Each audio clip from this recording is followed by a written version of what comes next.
as a regular guy, they're like, fuck, bro, you do so many track days. I told a cat I'm going to Laguna Seca this week, and it's a 103 dB day. He said, Jesus Christ, you paid a lot.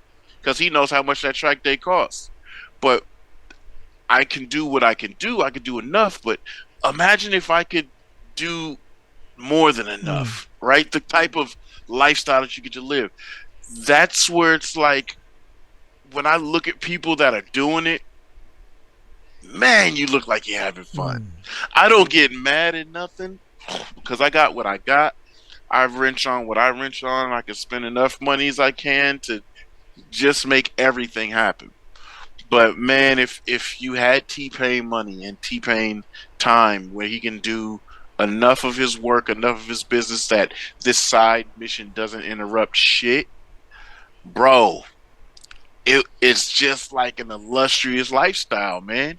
Shit is great. When I see TJ and them getting into drifting and getting better, same as like what LZ did. All of these people that used to be just car show, I'm a rev and spit flames out my exhaust type ass niggas, when they actually start getting into it and they're using their money and influence in that arena, it does make our scene bigger. Unfortunately, certain cars and parts get out of the realm of attainable to certain people, but you and I know we could build a cheap car. I don't have to have my RX-7 to a standard of a TJ or a LZ, right? Yeah, and that's the problem too. Like you nailed it right there, man. It's everybody like again. I did that video I posted the other day, and I was like 7 years, something $5,000, which I'm serious, man. I paid $5,000 was the amount for the rent. I had to pay I had to pay what was it, 1 month? I had to pay 3 months, 1 month down and 3 months in advance, retainer, whatever. And then I actually got that money back when I moved. I forgot all about that shit, but I got I got like 25 or something back. And I was like, what? He gave me this envelope. What the fuck's this? He was like, I never needed to use the money. Like, is your money back? Yeah. I was like, that was cool. Yeah, right. So but yeah, man, like all this shit, man, all the interactions, everybody that got anything from me, blah blah, built. I was literally about to spend that money on the used Hollinger transmission because I wanted to bump it up, and I was like, I felt like at that time, sequentials was just becoming like it was. You remember that time frame where everybody was like, it got to be, H pattern is for the pores and shit like that. And I was like, man, it was like right when that shit came out, and I was about to get one, and it was a used one, and I was about to bid on it, dude. And I was like, and then as soon as that happened, we rolled into the building. It was just by chance, dude. Like, if we didn't roll on that street that day, man, I probably still be working for. Like, I don't know. It's weird how life works, but I rolled by the shop and the door was swinging open, and it was empty. And I told a story a while ago, man, but like it was a really windy day, and the door had the shutters had that split, the split beam, and the wind blew. They didn't put the lock in the ground, so it blew the split part. It blew it open, and the shit was just swinging. And I look in there, I went over there, I'm like, this shit's empty. It was a dude here, and a dude he fucking tanked the business in like 3 months. I'm like, oh shit. So we went there and talked to him, and like literally, man, same the way in the house we in right now, we were just riding, and I seen it, and we went over there, and it's just like, wow, how, like, I don't believe in the people will say, the luck stuff, but timing, man, timing, literally, man, like, is timing. Everything is timing. Everything is absolutely getting in a T-bone is literally leaving out your house 2 seconds late at the wrong, that's a way. I don't want that shit'll. Even me it start to make me up. I'm not an anxiety type person, but just thinking about that just now, it's like fuck. But that's a bad. You can't think like that, live like that, But the timing, man. I ran into one of my homies at Dallas Fort Worth, Texas airport that I ain't seen in like fucking almost 7 years, and like he would like, and I just happened. What happened was I actually went to the wrong part of the airport on the tram. And I was supposed to be on the like north side or whatever. The airport's got those fucking things or whatever. And like I'm just walking and I hear my name like Nick. I'm like, what the fuck? Like, how the fuck's this happen that I fly from Japan, I do this, I go to the wrong thing, and Nick is just there. And the timing for him was awesome too, because he was trying to get his car from Japan for 2 years, and a guy was not messaging. I'm like, hey man, what kind of car is it? What's the guy name? And then I asked around to a few guys, and within 2 days, he had no contact in 2 years from this guy. Within 2 days, he got a contact from the guy, because I started putting APBs out, and then he was like, oh yeah, the car is here, and this, and this. And now the dude got his car. And if he wouldn't have ran into me, he would never got his car. And that's just crazy, how life dude. works. That's why I say paths are paths, and journeys are. Sometimes they intersect, sometimes they cross, sometimes they just get close enough. But when you're at the right place at the right time, it's just how it's supposed to be. And the only way you can do that, you just gotta keep. I've benefited so many times from this going out to a track meet. Like even if I do like an event and only 20 people show up, every event I did, I've met somebody out of that event that's kind of been like, this validated this whole thing, man. Like I met one guy or did this or did that, and I know, like, when you go to these events and everything, I kind of got out because I was like, man, I don't want to just show face and then show up and have some shitty results. So I kind of been talking myself out of doing things. I was like, man, I didn't prepare, and I know how it is to go to an event and you knew the shit was off, and you still went anyway, and the shit. We've all done. And then the shit caused you to have a short day. I'm like, man, that's $2,000, or $3,000 or wherever the fuck it is. But like, you could have literally met somebody there that could have had a life changing relationship or whatever, or not, or just like me with when we went to the Black Dudes Drift event. I knew my wastegate was fucked up. Yeah, and it cost me a ton of gas to get both cars down there. And I had the super grippy tires on there, and it was just, everything was like, I shouldn't, but I did. Yeah. But it wasn't a waste of time, because people got to see the car in person. Yeah. And I got to hang with everybody and talk with everybody and whatever. And it's just like, what? Sometimes shit just is what it is. And I'm like that, dude. It's like, that. You're probably like that too. Because we've came up in motorsports, when we've paid an entry fee and transportation costs, that just is what it is. So if I come back and my vehicle's intact, fine. It's a wash. Day, I could have spent $1,700, $2,000 in transportation, entry fees, whatever. But guess what? I don't have to repair or put together a vehicle because I fucked it up or something happened. Yeah. Like, that's why I'd be so mad at crashing this bike, but then it always only cost me like $500 and a little bit of wrench time. You know what I mean? So it's like, I've been getting away clean. I've been having relatively pussy-ass falls. Let me get my shit together. But it's really different when you had that journey, fucked up your vehicle, and when you're on your way home, you're thinking of all the parts and the wrench time and the this and that time frame of getting it done, and can I get this going? Can I get that? Can I even find this anymore? Can I even get that anymore? Oh, you know what I mean? It's just like, we're bred a different way. You mean like people, like when they see like you had some shit happen, some break or crash, and you just like in good spirits, because like we've already been to that fucking devastating mood. Then you realize this shit ain't helping me. It ain't helping me. Absolutely. It ain't helping me to fix it. So it's like, get over it. And then it also is in a way, man. It shows the young guy, because I've seen some dudes at the MSP, and they run into that wall and they come back and they're like, fuck, man, and I knew I shouldn't have came, and this and this, and I was like, I felt that. I felt that once when I blew my first engine, my first KA. And I know shit sat in the car and almost fucking started crying, dude. Because I'm like, I ain't got no money. And I'm crying because, I didn't cry, but I was like fucking getting mad because like I want to go out with the boys on Friday night. And I know I ain't got the money to get it. And then my dude, I didn't know about, at this time, I didn't know about, I knew about junkyards, but I was like, I never really went to him. And I was like, hey man, let's go.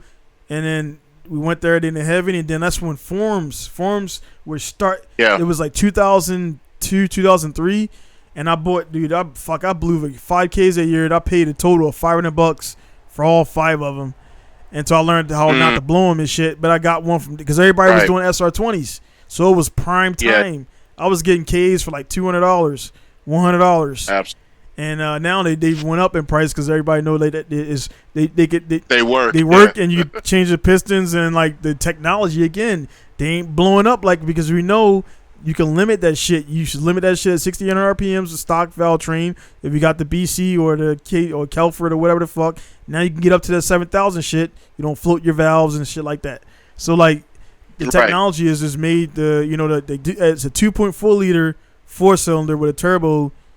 And it can wreck shit, you know what I'm saying? So, right, yeah. I was a KT guy for a while, but yeah, man, it's just, you know what I mean? Again, getting off the tangent, man, it's just like when you see these guys, and I've seen people they crash and that's it, never see them again because it's just they're over it, yeah, they're done. They can't even think about rebuilding. When I show my son, and I've always been telling him since he's been coming, he's been 9 coming to the track with me. When anything happens, hey man, we're okay. I'm fine. We look at it, we assess it, we're good. We get a game plan, we fix it, we come back. Now my daughter's coming to the track. My daughter was with me when I wrecked the R3, flipped that through the grass, and she was there when I wrecked this, and I was extremely hurt. The first time she's looking at me like, oh. And I'm like, it's okay, baby. I'm fine. And the bike's easy to fix. I was like, it just looks crazy. We're going to fix it. It'll be no problem. She said, okay. So then when I wrecked the R1 and I'm come back limping and I'm fucked up, but I'm looking at my little girl and she's looking at me. Dude, she was looking at me like as if she was waiting to see me breathe. And I saw her looking. I said, okay, I'm really hurt, but I can't show her that I'm really fucked up. And so she's like, Daddy, where's your bike? I said, I messed up. It's on the track. They're going to bring it a little bit later. It's okay. We're fine. She said, okay. She's like, are you okay? I said, I'm a little hurt, but I'm all right. I can walk. See, and I got up and, oh my God, I'm like, oh, in my head, but I'm walking. I'm like, I'm fine, baby. I'm all right. I was like, I fell down, but I'm up and I'm fine. And I'm going to work on the bike and get it back together. She's like, okay. And then when I'm in here, dude, I'm telling you, bro, it was off camera, but she stood in that doorway the entire time I rebuilt this bike. Every screw. She fell asleep. She's there. She's in the mix. She's like, I'm watching my daddy put this back together. And then when the bike was done, she came in and she's like, I like it. It looks the same, but it looks better. I said, yes, ma'am, you're right. Can I sit on it? Or go ahead. She gets on it. She's on it. Dude, she loves these bikes. I'm telling you right now, every fucking day, because it's summertime and she's home every day. Every day, Daddy, you home? Can we go ride the Zuma? She rides it, I don't let her ride it by herself because she's a 5-year-old. Well, she just turned a day. I can't trust her, but she rides it by herself. But what the thing is, on the PW, man. yeah, I had my wife riding the Zuma. And my wife was not fucking around, but she was doing as I was instructing, but she didn't trust what I was saying, and she fell, right? Because I'm having her do tight turns, and she fell.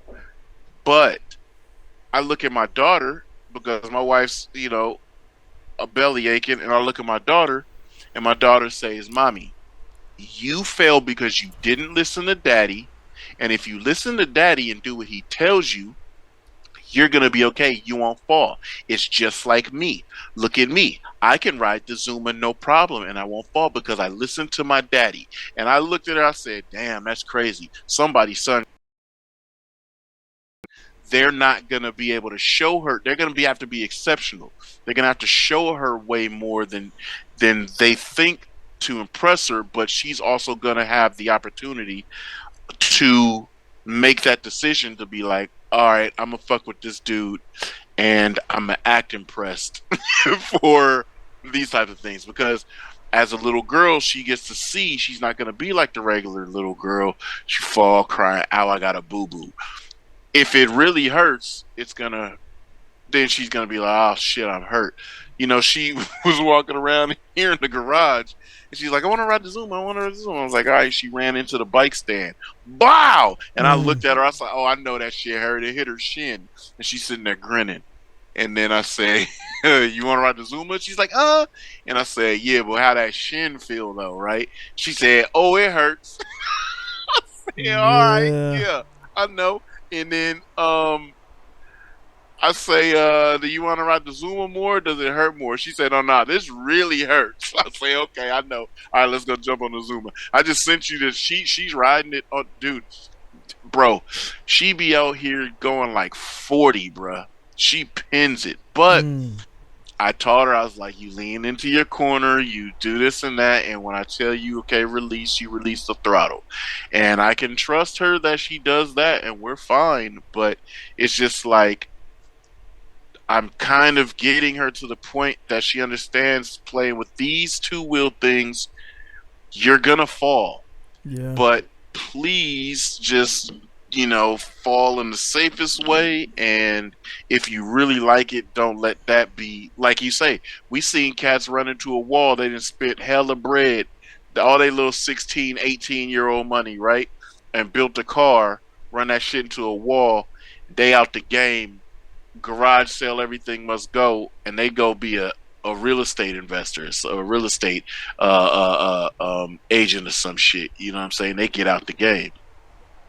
I don't want my kids having that kind of defeat. I want them to be like, yeah, I fucked up, but yo, that shit was cracking, and I can't wait to get back in the mix. You know what I mean?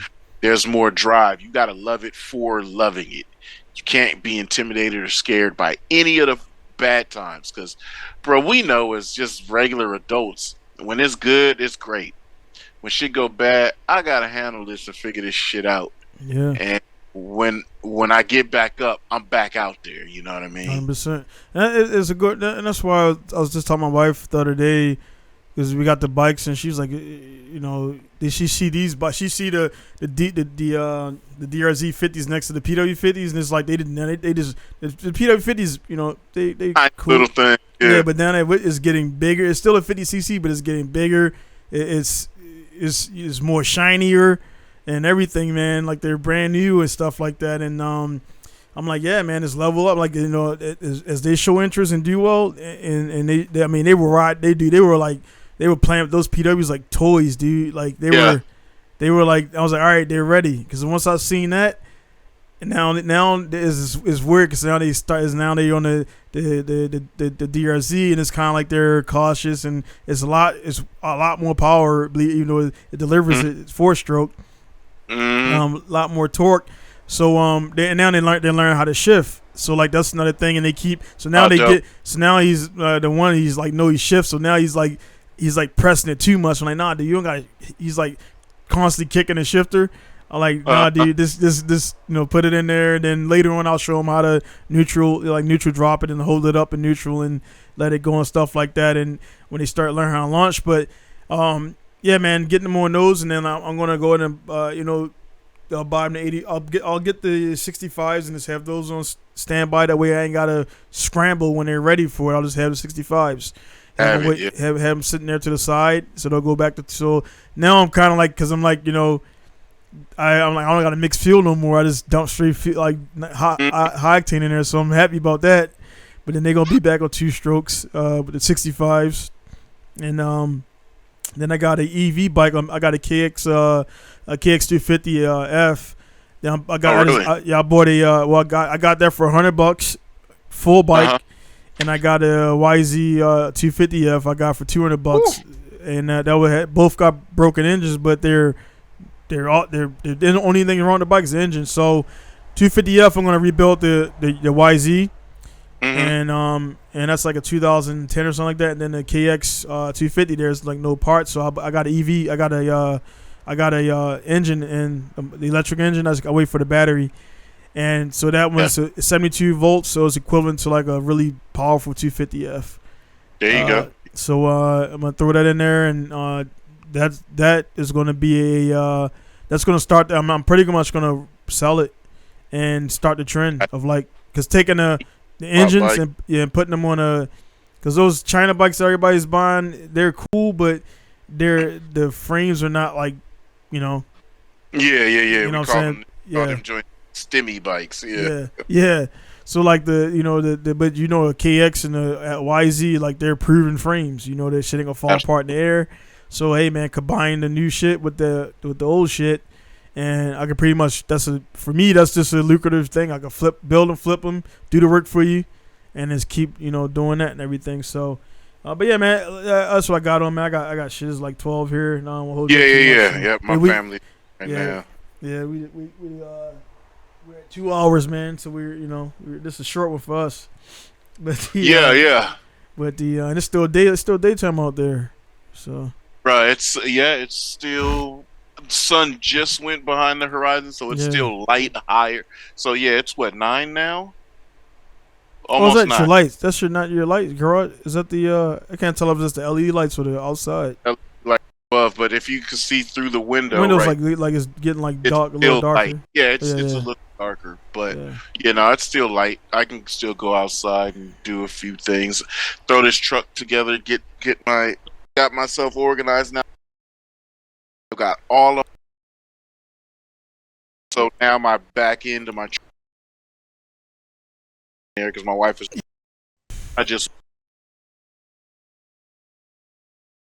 And I could transfer all my little a couple of days I was just kind of throwing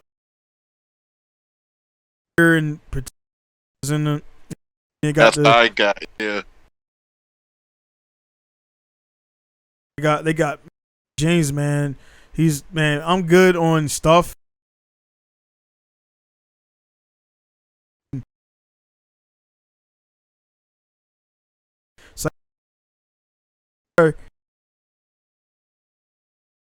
Bag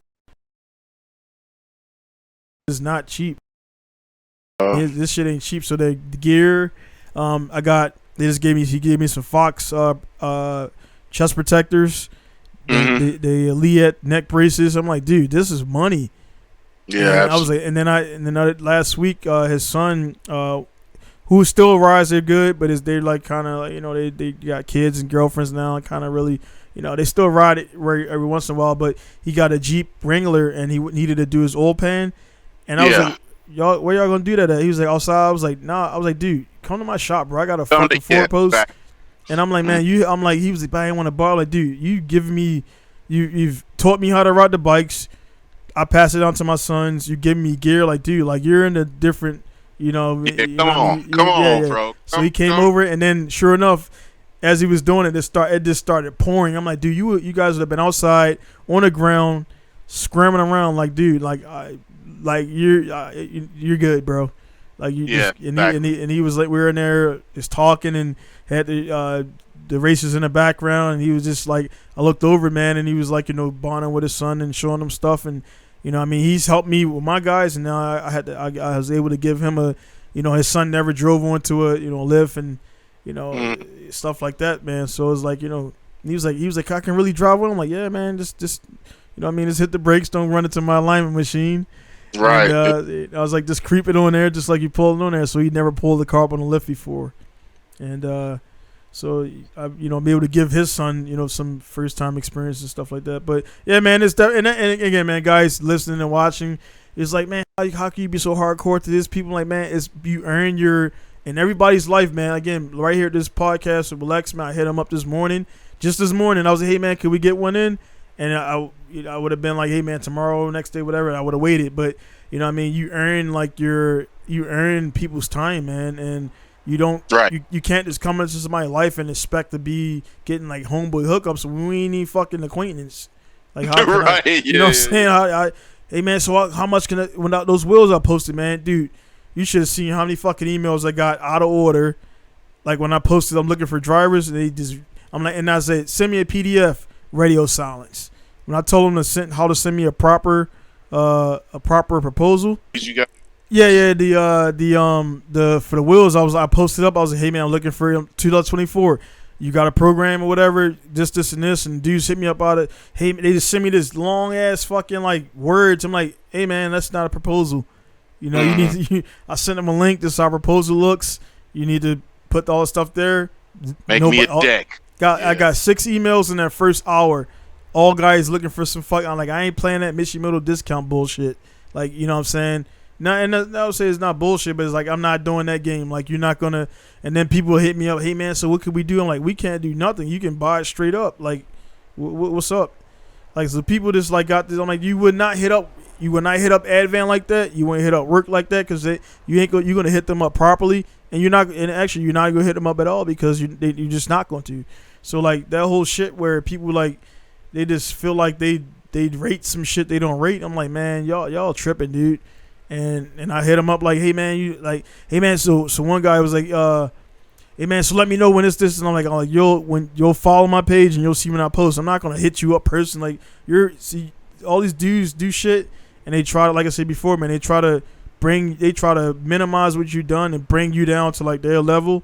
And I'm like, I just happen to be a business guy that you know, and but I still have protocol, man. So with all that stuff out there, guys, like I said, I just hope we kind of always have a message there, man. It's just I mean, like I don't know, man. People's relationships are what they are, what I mean. But at the same time, man, don't let people just kind of like want to bring your shit down and normalize what you've done and accomplish. And that's why when dudes come out, if a dude come in your garage like, hey man, why you ain't got this EFR turbo in there and this and this, like, because I don't fucking want to have it on there.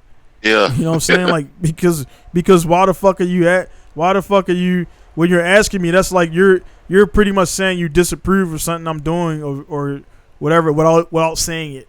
So I take offense to it, like, because I want to fucking make my hair pink or whatever the fuck. Like, why are you asking? You're right. My response is because my response to all those motherfuckers who do that shit, because there'll be 5 dudes in the group. It happened the other day. 5 dudes in the group, and they're all military and blah blah blah. And they feel like they group syndrome because that happens to in the military. And I go to the little shop and then I hear some little snickering, and I look over towards their area because when I walk in the vicinity, if they I'm like, I kind of feel like they're snickering at the new guy that has walked into the area. And I look over there and shit, and one guy gets bold, like, what's up with the hair, man? Like, why would you do that? And I said, I made eye contact, each one of them, like, because I can. And then I walked in the store.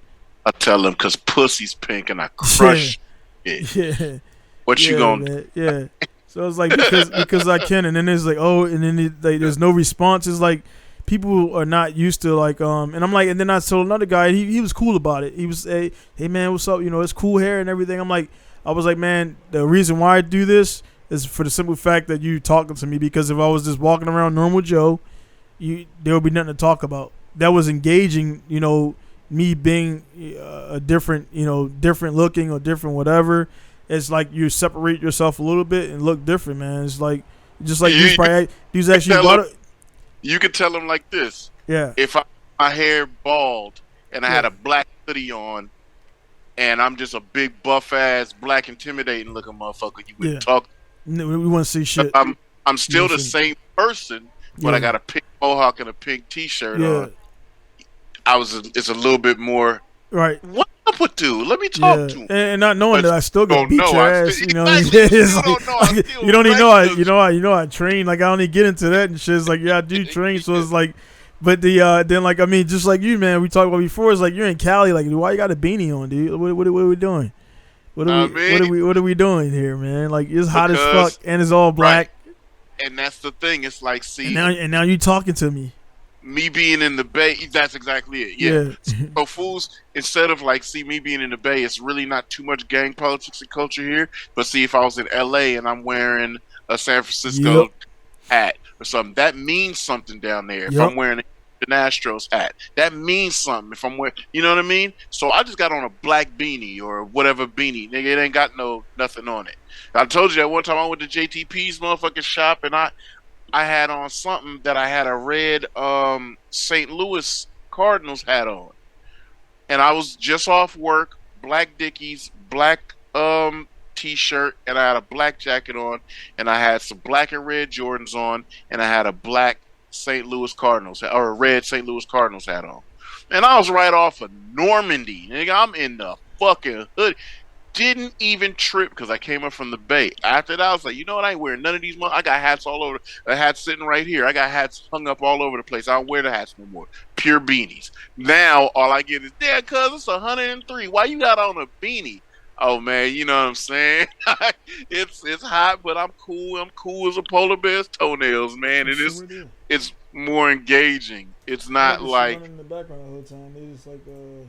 Oh, that yeah. But yeah, man, I'm. What's that? No, let me hold on. Give me a second. Yes, it is. That's turn 4 and turn 5 right here. I just had this shit running in the background. I was just like talking. That's wild. Yeah, they're headed up the hill. Man, I'll be there this weekend. No shit. Woo, that is the first track day of motorcycles that they had on this track. This brand new paved surface. I cannot wait. Oh yeah, that's right. It was remodeling or something like that. It's been absolutely remodeled. Yeah, I can't wait, man. I can't wait. Yeah, man. But yeah, I'm looking forward for that and everything, man. And just like before, we'll definitely not make it as long as it was. That man, like I didn't those ones I did because I got yours out, and then it was 2 more. Like I did like in April, and I didn't put that out till like last week. It was 2. Yeah. And then other people was hitting me up to get on the podcast. Like, man, I don't want to stack them up like that because it took like it's editing, man. It's to make it look halfway decent.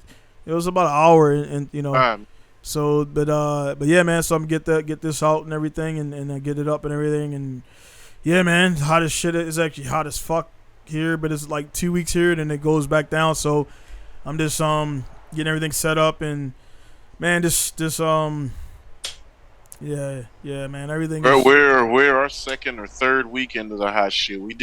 I did Thunder Hill 5 Mile, which is like a spa or a mola. Or Masano. It's a 29 turn layout. It's a long lap. It's a really long lap. It was 103 degrees, and the RX-8 was probably 200 degrees inside. The transmissions got so hot I couldn't shift anymore. It was like the synchros got stuck. I couldn't pull it out of gear and shit. So it's been really hot. This is like the 3rd week straight that it's been absolutely incredibly hot. But I just play it low. I be in places with the AC. I have the little fans running like it was hot as hell in this garage. I got a little fan sitting right there. I got a fan on me right now. Yeah, and the fan that says YZ on it. It's just like, yeah. Like I just noticed that shit says YZ on it. Like I don't know what the fuck it means, but it's like a little fan I got on me blowing. I got the windows open because I don't have AC up here, and I'm up, so the heat's like Yeah, he rises. Yeah, it's up here, so I got 2 windows open, and fan blowing, and all these fucking lights on, which they're fluorescent lights, so they're not like that hot. But all right, man, it's all good, man. I'm gonna get out of here and everything. Again, guys, there. Just be sure to check out Lex KOE Family on YouTube. You check him out at Lex underscore. Damn, Lex underscore 24. Yep. Lex underscore King underscore 24, man. Yep, you do that and it's gonna pop right up. Bomb. Yeah, so we put this down there in links and everything. And also, I mean, for the guys, I actually about 15 podcasts ago, I'm like transitioning off SoundCloud because SoundCloud is not cool anymore. Yeah. So I'm my audio I kind of stopped. So it's this video. YouTube is where most people are at, and I might start doing Rumble. Because it's like a new platform. Nothing against YouTube, but it's just like this territory is kind of well claimed, and I'm just looking very saturated. Yeah, I'm just looking for something else to grow with and everything, and maybe it'll get a pop there. So, there's some other stuff coming out, but a lot of stuff is hit or miss because they're pretty much copying all of social media, trying to put their own spin on it to make money. It's a business. Facebook is a business. Twitter is a business. Like these people are making money. They're not just doing it out of the good graces of their heart and stuff like that. So. You gotta understand that and things like that. So I ain't paying for no fucking blue check though. So fuck all that. I laugh at everybody that is certified. That's just the lamest shit ever, man. It's like okay, cool. You know what I mean? Like good luck. But anyway, man, guys, just be easy out there, and yeah, man, just share it around if you want to get on the podcast or whatever. Lexis, download at pinkustar.com or podcast@pinkustar.com. Drop your what's what, and then we'll make it happen. So it's gonna be Don signing off from Japan, Pinku Star Garage, Lex signing off from Richmond, California, CA not VA. Hell yeah. See you guys later. Peace. Peace.